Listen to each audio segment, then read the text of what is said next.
Airline carriers should provide more comfort for passengers from emerging Asian markets, according to new research. Trends research agency The Future Laboratory says consumers from Japan, Singapore and China, who've been called HIFTs or high-income frequent travellers, are already demanding greater comfort from their air carriers.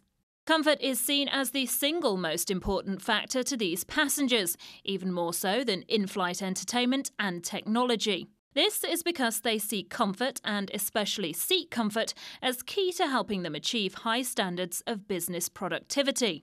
Demands on airlines are set to increase further with the emergence of a second Asian market, passengers from Vietnam, Thailand, Indonesia and Malaysia, who are called NEETs, or New Emerging Affluent Travellers. They're flying economy long-haul more and more for business.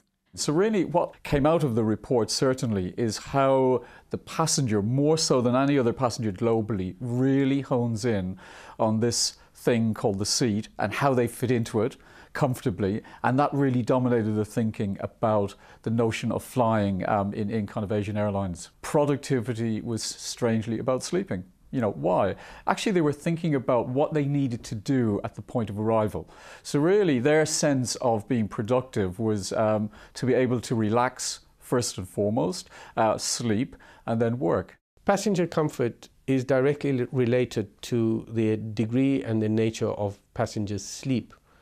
If passengers are provided more comfortable seats, dim lights, minimize the noise around them, ensure that airflow within their environment is optimal, and that the temperature of the environment is optimal.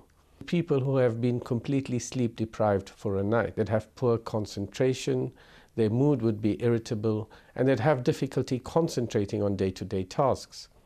The consequences of this for the business traveller are quite significant, in that if they were going to a business meeting the next day or had to make important decisions, their concentration would be impacted, their ability to remember facts and events would be impacted, and they would be excessively sleepy. In Airbus, we don't believe that there should be a compromise between comfort and efficiency.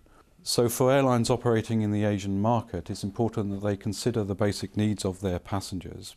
Unlike some of our competitors who we believe are eroding comfort standards, we at Airbus believe that we can offer comfort without compromise. The Future Laboratory is warning that air carriers ignore the demands of these growing Asian markets at their peril.